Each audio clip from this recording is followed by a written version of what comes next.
Erik, the floor is yours. Give him a warm welcome.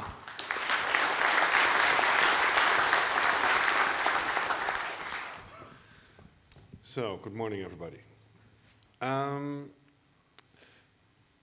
This presentation idea came a while ago while we were chatting on IRC. And this is actually a very controversial topic. We're going to talk about the how do you recognize working in a toxic environment, and how to recognize if someone or yourself is running into, the possibility of getting into a burnout. And it's actually a very weird situation if you actually are in that situation. Because the majority of the people that are overwhelmed by themselves and are in the situation, they feel the pressure, but they may not see the actual, the causes and what actually, how this actually affects their health. So, full disclosure, as Natalie said in the beginning, this needs to be a safe place. This is a very particular topic. If something, and I do want to stress this, if you feel, this is getting personal, I can't handle this or whatever, feel free to leave. If you want to talk after the presentation, I've asked Natalie, myself, and Melchior to be for support, because we understand that this is not a presentation that we can just put up the slides and say, all right, good done, and let's go for coffee. So,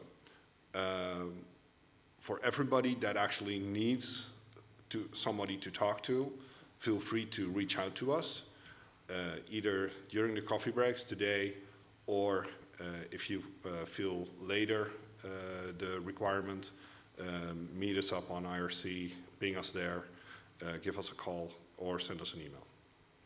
Okay. So, as I said, this sparked, sorry, the actual IRC transcript here is in Dutch. We got here after a small intro between friends on IRC. One said morning, and the other colleague said, oh, you're on IRC, but not here. That's daring. And the other one said, yes, and do you miss me? And then I replied, and I should have known better, to miss someone in presence implies that the other person's presence will actually contribute to something. And then somebody else replied, I noticed that I need to think longer on that statement than I anticipated up front. And after that, somebody else replied as well, that actually stated and basically gave us the idea for this whole presentation. The person itself that actually brought up this whole discussion, I haven't seen him in the room here, probably busy on his work. He couldn't be here today. And but the topic itself, and specifically the health issues that he had because of all the pressure on work, the stress, the amount of work, the amount of hours that he needed to put in, where he thought, well, he understood it was not normal, but, doing 70 hours a week on a day-to-day job and doing standby hours and, maintenance in the evening and still be present in the morning in the office. You can only do this for so long. And this was basically where, we got started. So the discussion on NLNOG, on IRC, took me a bit by surprise. And I think a lot of people as well. It was a very open and honest discussion. And people reached out and said, we need to have a discussion about this, come to the barbecue that we have next week. And let's have, a good heart-to-heart discussion on this. Because we need to make sure that you're okay, and you need to understand you're among friends. So, and if any of you that recognize this, people joke on, during coffee breaks and meetings like this, so how many hours do you work? Well, I work about 55 hours a week. Oh, you only work part-time.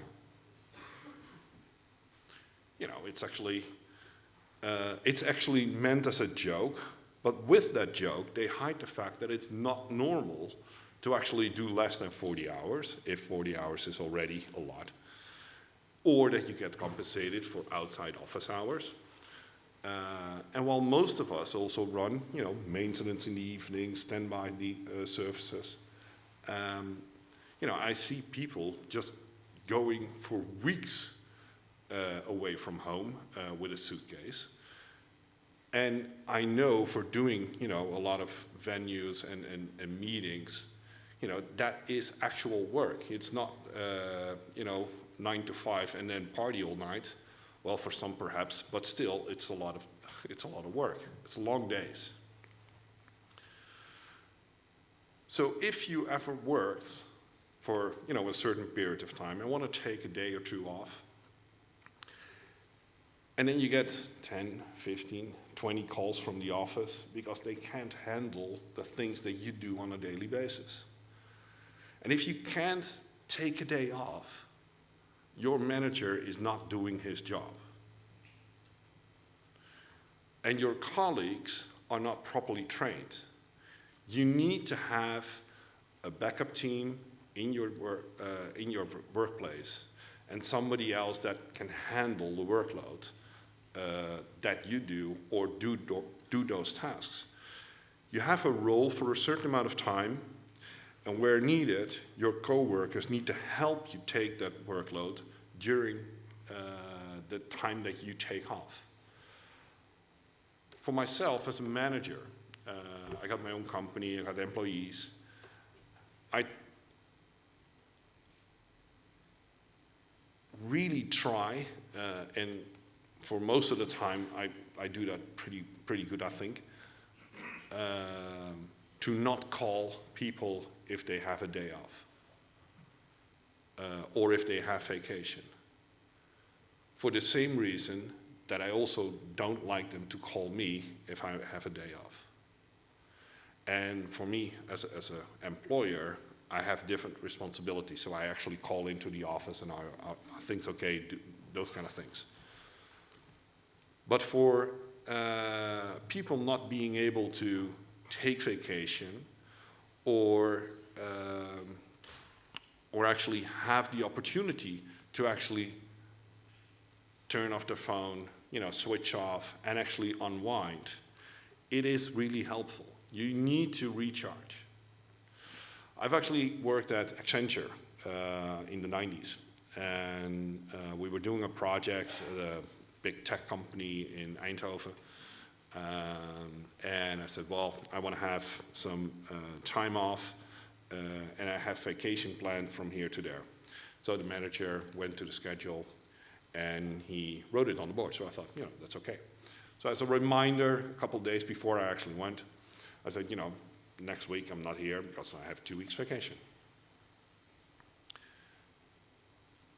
And then listen what I mean by bad managers. And he said, yeah, the project is running late, so the vacation can't continue. So you need to be here, and I haven't approved your time on the schedule yet because I had it written in pencil. Think about this. So I gave them the finger and went on vacation. He needed me more than I needed him. But it's just not the way how you work with people. You can't do that. So If you're not in, does everything goes to shit? And how bad is that? And sometimes you just need to let that happen. And it's a specific character thing that people have. I won't call it a flaw, but it's something that people have. They're pleasers. You know, they take up more responsibilities and more, and at some point, they feel responsible for their work, their tasks, the systems that they manage, and even if they have time off. And their colleagues know that, and they exploit that. Sometimes, you know, not by choice or not because they're not trained on it, but also sometimes because they don't want to touch that system. They don't like working with that. And that provides some kind of feeling on the work floor where they say, yeah, but that's, you know I should be doing that, or I should know how to do that, but let him do it. And even if he's on vacation, they still bother him and call him up and say, well, there's something wrong with your system. So the question is, are your colleagues pulling their weight? So yes, you have team members, but they're less experienced. So that means that your manager needs to provide proper training for them. They need to put them in charge, and if they have questions, they need to ask you, so that if you're on vacation, they actually know what they're doing. So their refusal to work on your system, that's not okay. That cannot be accepted. Or, you know, sometimes team members are just clueless and they can't be helped. It's not their problem. You know, they just got hired in something and they're not properly trained and they don't know what they're doing. But the big problem is when they actually leave specific core roles and changes to you and blame you if you're not doing your job. But what they don't see is all the other tasks you also do, just to, you know, keep things rolling and have all the balls in the air. So I spoke with some of the people in the community here, and I said, what was the moment where you decided enough is enough? He said, well, I was just doing my work, and I had 4 people lined up at my desk while I was doing my job, standing in line, and somebody in the back of the line said, so how long is this going to take because I need to go? With no personal respect. This is even worse. If you have a manager that shouts at you and bullies you, or basically that doesn't have any empathy, or doesn't know that you have a personal life as well, or respects you for that. So things that you need to consider, and do this in your mind and say, did your partner ever tell you, you know, your spouse, your partner, when are you going to spend more time with us? When are you going to look for another job? How long are you going to put up with us? Are you getting enough sleep, boy? When was the last time you spent time on your hobby? Whatever hobby it is. Because those are the first things that fall off the plate. And the people that are most at risk are the ones that are loyal. Because they're loyal to their job, they need to provide for their family, they need to do this. They have a sense of urgency, they have a sense of pride, and this loyalty is misplaced. So where their loyalty is actually not working for them, it's actually they're loyal beyond the point where it's good for themselves. They might even be passed over for promotion, salary increase, because, well, maybe they thought by themselves, deep down, their little voice, maybe I didn't deserve it anyway. Maybe I didn't do it good enough. I know I didn't do this project well enough. Well, duh, because nobody was helping me. But they can't say that to the manager, and if they say it, it won't be recognized. Is the quality enough? Maybe you're not qualified enough. You didn't have all those certifications that your coworker has. But then again, if he has all the certifications, why is he not helping? And the biggest issue is people with the burnout problems, they tend to not say no.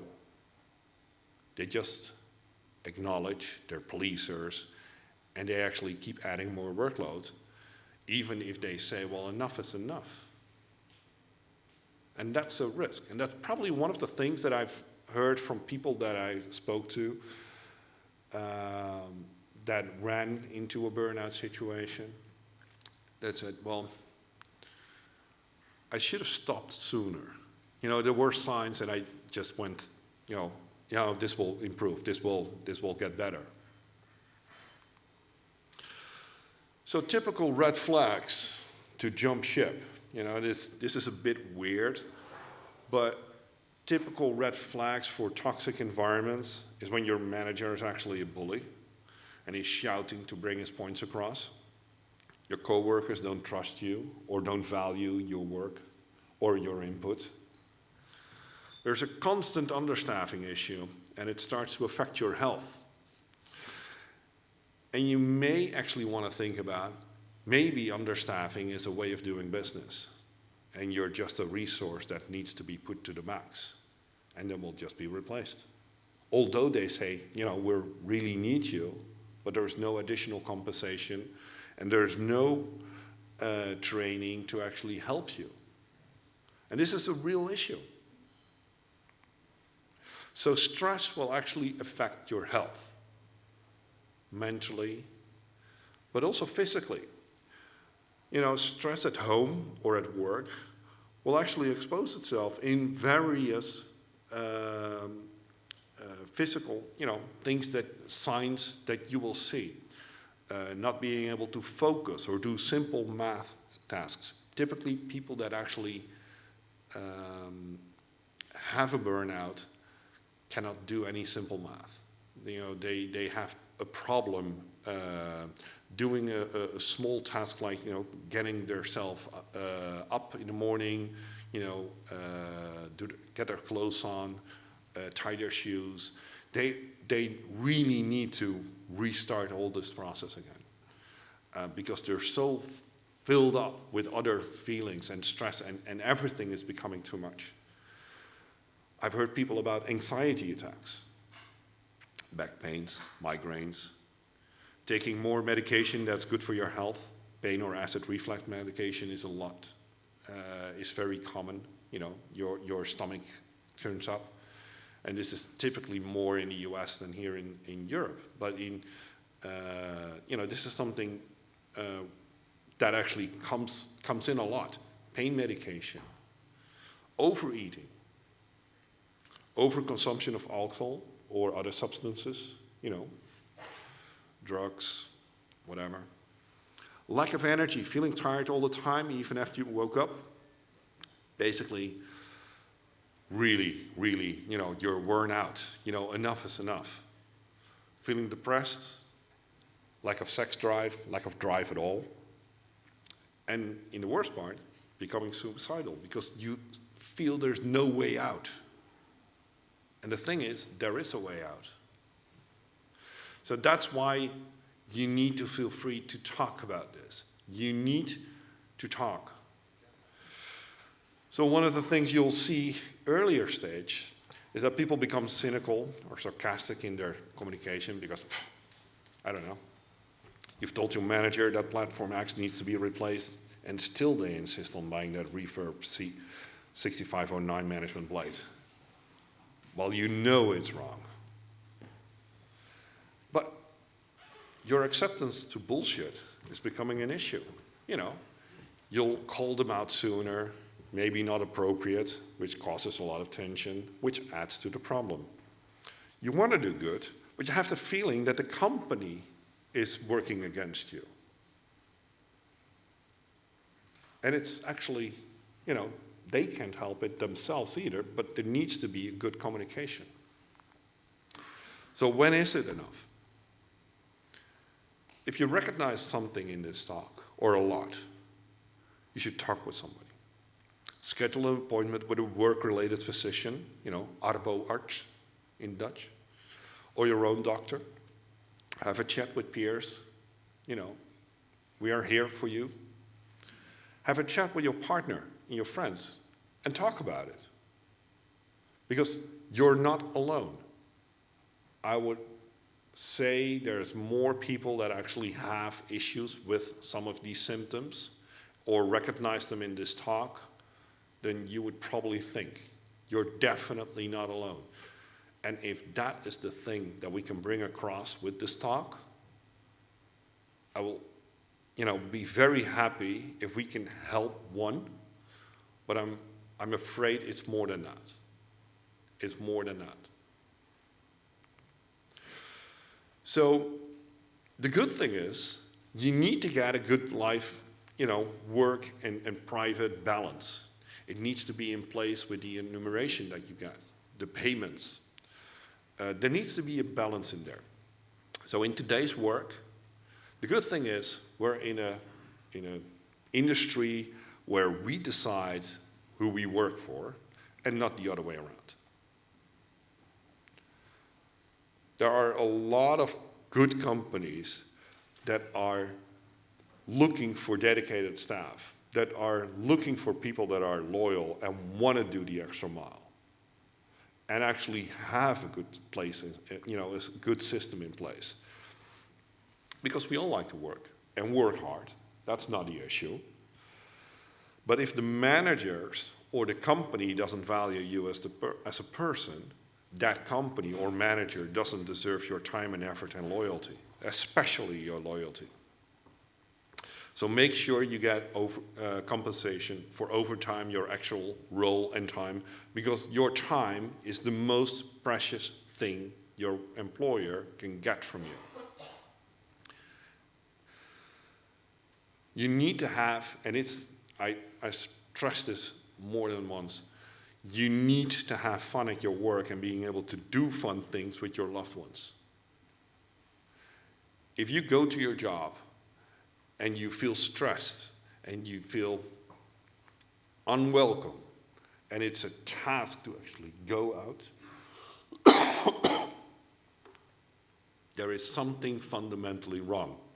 And you'll have at some point a breaking point. Make sure you don't get to that point, because it will take a lot longer to recoup once you've actually hit that point of no return. Any questions?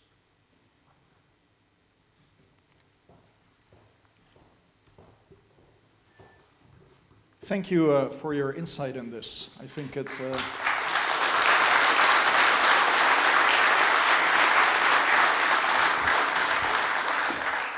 It takes significant courage to make yourself vulnerable through presenting on your own experiences and sharing your thoughts on this. One of the things that strikes me as weird, specifically in the Netherlands, is that all of us love this 40-hour work week.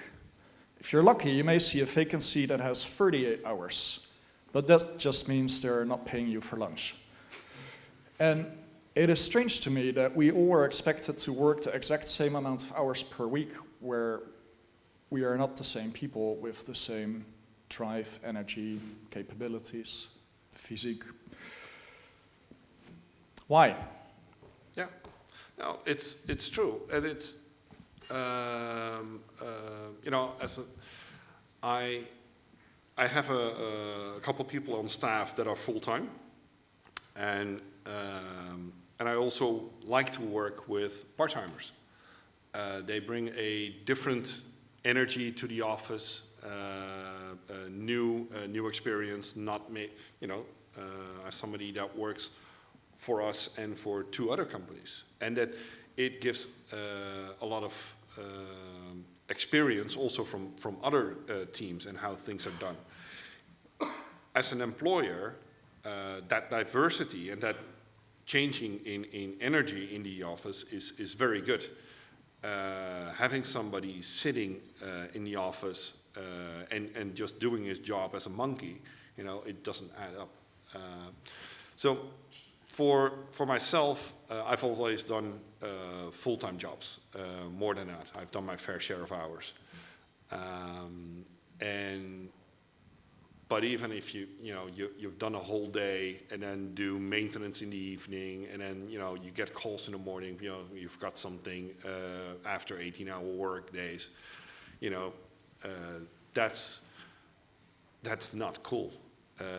You need to make sure that you have enough time to take time off and take that very seriously. I've been a manager at a hosting company in 2001 to 2006. I was CTO for a company, and I had a technical team, and that technical team did maintenance did standby calls.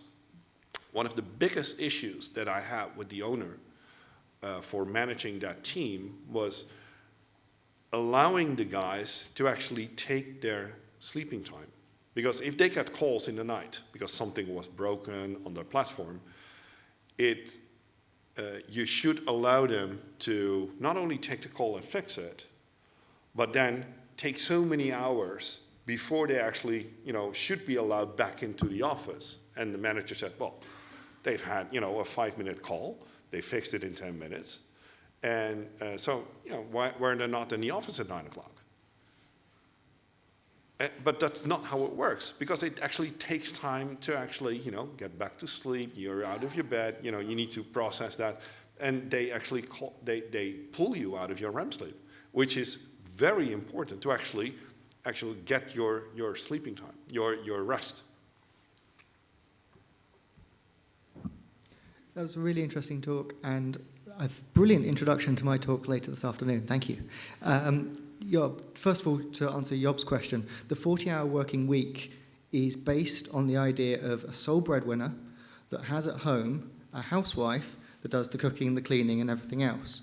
The 40-hour week that you then have to go home, you have to clean your apartment, you have to cook your own food, you have to do your own laundry. That is putting an increased workload on most people that is just too much. A lot of people say millennials aren't coping. No, we're just single and we don't live in the same patriarchal lifestyle that we used to have. I can confirm none of my cats do anything to maintain the house. You need better cats. Which then brings me on to the actual question. How do you feel about the issue that we have within the IT industry, that most of our managers have absolutely no training in managing? They generally are the engineer that's been there the longest, the engineer that couldn't run away quickest, or the engineer that wanted more money, and the only way that management were prepared to give them more money was if they got given responsibility to manage without actually giving them any training in how to manage, which usually means that somebody who is brilliant at talking to a Cisco router can't actually talk to another human, is now having decisions over their career. How do we deal with this within the industry? I think very poorly. I've had serious personal development trainings, and when I got introduced into that track, it was not about how to manage a team. It was how to manage myself and how do I communicate. And a lot of people have no idea how poorly they actually communicate to others, or and things like empathy. You can't feign that. People will push right through that if it's not sincere. And maybe they can do it once or twice, but people are not stupid, and they'll call you out on it because you can't empathize with somebody at one point and then 10 minutes later say, well, but you need to do this. You know, it needs to be a balance, and so it's doing a bit of both, and that's probably also why there are not many brilliant managers, and the best managers that I've had no concept of technology whatsoever, but they were actually very good empaths because they actually listened to, you know, we knew on how to do our job, and we told them, and that was his job to actually put this in project planning. And, you know, those are the ones that I still have contact with from my past. But there are very few. Thank you. Sander. Hi, yeah, thanks a lot for giving this presentation. It's often a subject that people try to pretend doesn't exist. Mm-hmm. And having suffered from most of this myself, I think it's really good for people to actually talk about it. What you said about don't hit the breaking point because it will take longer to recover. It took me 3 years to get reasonably operational again. And I'm pretty sure I'll never get back to the same level of energy I had before. From the list of the physical things you run into that you showed, I was like, yeah, I didn't have migraines. Everything else applies. Yeah, that one. So for people who never had this, it's really difficult to understand that all of this does happen. If you never experienced this, it seems so strange. And I was like, well, you know, I work with my brain can do anything. And then suddenly from one day to the next, it goes snap, and suddenly everything's gone. Mm-hmm. So yeah, this is, don't think you'll be immune to this, because if you push yourself hard enough, you will break. Yes. So at the moment, I actually, talking about working hours, I try to limit myself to 6 hours a day. Like 6 hours of effective work is the maximum you can do. Like I can be 8 hours in an office, but actual working, I think the limit is at 6. If you're actually doing mentally challenging work, I think doing that for more than 6 hours a day is very harmful. Yeah. But yeah, so as somebody who suffered from this, yeah, thank you very much. I think this is really important. Thanks.